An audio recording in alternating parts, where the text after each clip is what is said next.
4 or 5 guys sounding like one is spectacular to me.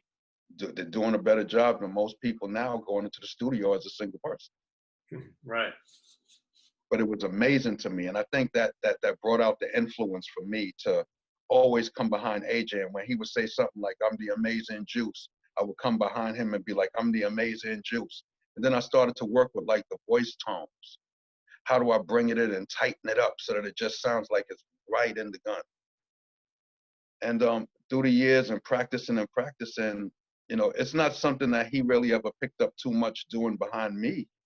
And that carried on to the records also. If you listen to how a lot of the records are structured, there's more harmonizing behind him than there is behind me. Well, this is jumping ahead a little bit, but on You'll Like It Too, that was the one where it's like it had that kind of tag team back and forth. Like, to me, one of the best examples on Doing Damage, and probably my favorite example of that.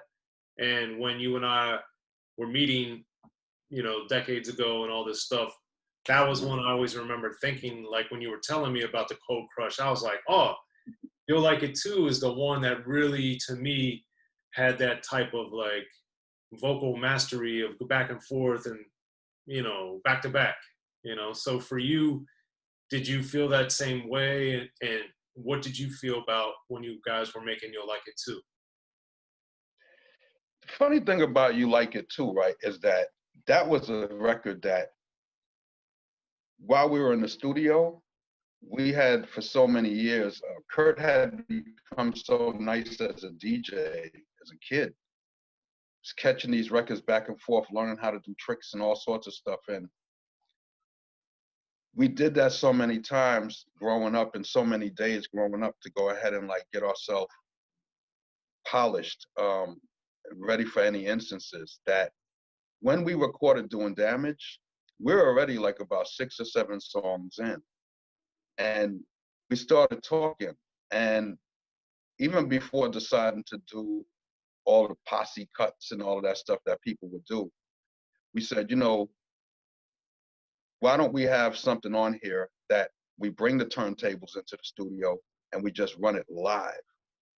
So that song was a Kurt cutting up the beat and then AJ and I coming on and like, you know, pretty much doing the routine.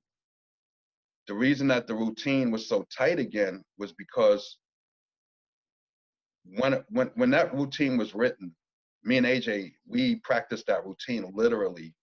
As I gave it to him and kind of always cut up the words and stuff, we literally practiced that routine for years. So when we got into the studio with it, with Kurt just like cutting up the beat, the only thing we were sitting back saying was, hey, dude, I got you that you're dropping the beat, but we're not that conventional group, man. Knife that beat up, cut it up, cut it up, cut it up. And then we felt to drop a horn on top of it, the dan-dan-dan-dan.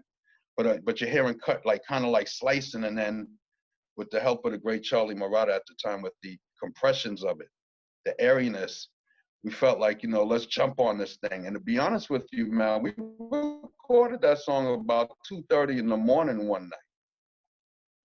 You know, that was the reason that song had all of the effects and it had all of the feel that it had was because of the fact that it was meant to be a live sort of song, and then the fact that it was so late at night. We always recorded late at night. We never did any vocals in the daytime. And why at was any studio. why was that? Why was that? Just never felt that, man. I just never felt that. I was a nighttime person. Music was already having me accustomed to kind of like resting in the day, getting up in the nighttime. And even when I didn't have sessions, you know, going down to old clubs in like the Village and stuff and supporting the other groups that was performing like the De La Soul, Stetsasonic, Queen Latifah, you know, going down to the Village clubs like the World and Club Amazon and things like that, Mars, when your friends are performing, the leaders of the new school are performing. It's a lot of drive time and a lot of preparation when you're coming from Long Island. Everybody else parties, they go back to the city to where they live.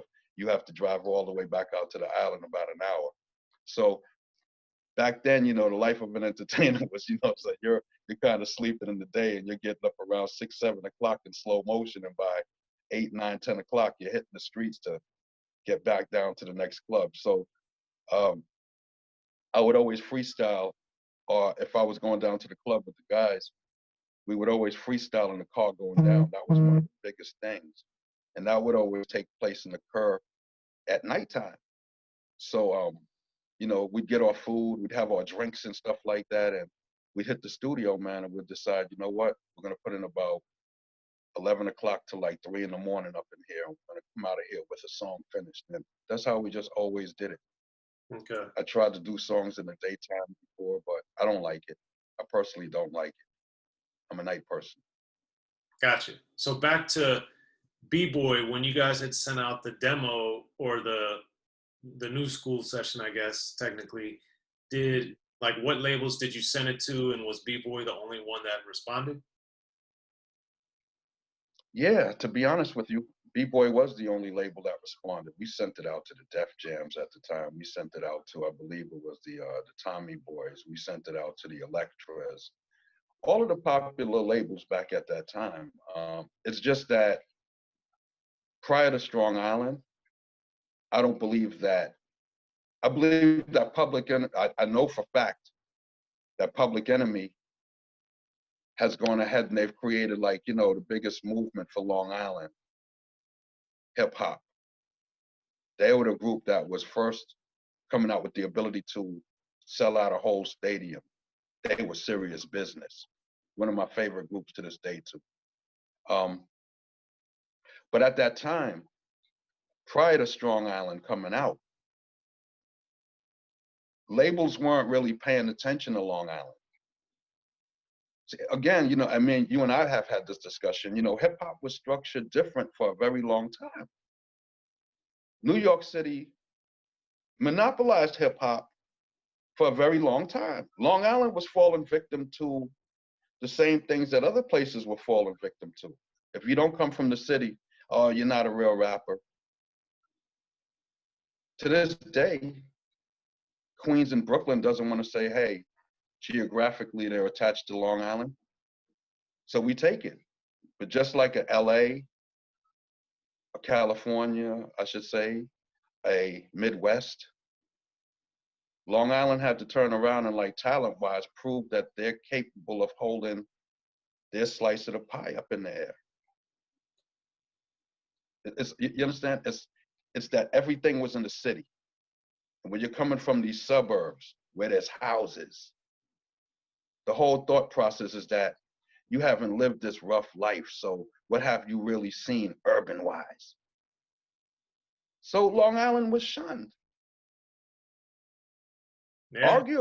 Arguably, me being from Long Island and feeling the way I feel, I can argue that Long Island had most of the rappers coming from there in golden era hip hop, which is, again, no doubtedly the best time that hip hop has seen in 4 decades, the golden era. I can argue that most of those rappers came from Long Island. A lot of them did, yes. A lot of them. Yes. And then I can turn around and argue the fact that labels began coming out there looking for people because the sound was different. But nobody signed or called JVC Force back except for B-Boy Records. What happened is when we had the meeting with B-Boy Records, they started discussing what is the B-side. We said we have this song that we're working on called Strong Long Island. We put the little beat on for them and stuff, and I started trying to rap the lyrics. I said, I got a partner that, you know, go back and forth with me. They start to listen to the lyrics, and they turn around and they said, hey, we got to get this in the studio immediately.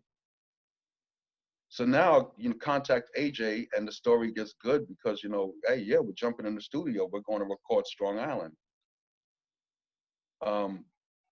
The feel that we got from that song, we kind of knew that we was onto something. Didn't know it would be as big as it would be, but we knew we was onto something. It just felt different, you know? Well, I think flow-wise too, you guys are much more in what became as the relaxed, slower type of flow on there that, of course, people look at Rakim and EPMD, but I would also say JVC Force had a hand in that too, because that slower flow and more relaxed flow, as you're well aware, was very unusual compared to a lot of the stuff that was going on in the 87 era, you know? So why do you think your JVC Force, Rakim, EPMD, why did Long Island help popularize that style? And then, of course, LL around the same time had going back to Cali. So these, all these things were happening to really change this from the faster thing, the harmonize, and the, even like with, you know, Slick Rick had a lot of attitude, and even though he wasn't slow, he wasn't super relaxed until we saw like Teenage Love, which was after this stuff. So what do you think it was about you guys and you guys from Long Island, but then JVC in particular, that you guys tried that flow on Strong Island? Well, one thing I could tell you about Long Island MCs, and including JVC, we were back then, it was the way that we grew up. You know, the kids came up from the city. Long Island was a place that was surrounded by water and stuff. It was a lot of people's first opportunity, you know what I mean, to buy houses and kids to make, you know, first friendships. The music growing up, the appreciation of the music that we had in Long Island, for not only like the Billy Joels and the Pat Benetars, and our music was, it wasn't just like the normal city kids form of music, you know, say, okay, yeah, my parents listened to the OJs.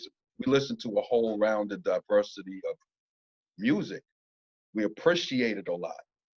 We as kids, you know, in parties and stuff like that, you know, we sang out a lot. So identities started coming to place. When I witnessed Long Island and hip hop and the way that it started to formulate, I started to realize that every single group was representing the town that they came from, and that every last one of those towns had their own identity and did their own things. Just like in the boroughs, yeah. Yep. But Long Island was just now coming down the highway. It was different towns. You know, you're starting at like, you know, probably like Elmont in Long Island, and then eventually, you know, you're getting down to like Freeport, Hempstead. It's coming into Suffolk County, you get into places like Amityville, and then, you know, your Wyandanches, your Brentwoods, your Central Ice Slips, and your Riverheads with Bismarcky out there, and all the quorums. And so you're coming off of exits now, and every exit has an identity, just like the city has for their 5 boroughs, right? But not only those identities, and these people that have the ability to see what's going on around their town and, you know, bring it to life.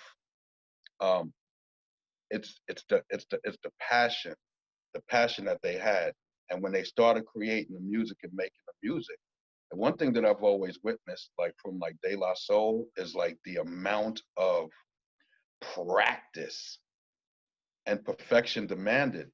Be sure to check out the History of Gangster Rap by Soren Baker. He's official. History of Gangster Rap features exclusive interviews with Ice-T, Snoop Dogg, MC Ren, the D.O.C, and dozens of others. The History of Gangster Rap, a definitive look at how Los Angeles changed rap forever. In Los Angeles, the streets definitely set the tone of the hip-hop music. At 19, I got a $50,000 car. My whole angle always was, I'll be street, but I will always tell you the horrors that go along with this life. There will be penalties and casualties for just wearing the wrong color in somebody's neighborhood. And once gangster rap made it from the streets to the TV, the genre exploded. With Fab 5 on Yo MTV Raps with NWA. Yo MTV, it just catapulted us from being local heroes to national gangbang rappers. The History of Gangster Rap discusses it all from 1980 up till today. It's always gonna be shit happening in the streets. You know what I mean? So it's always gonna be something to talk about. The History of Gangster Rap in stores now.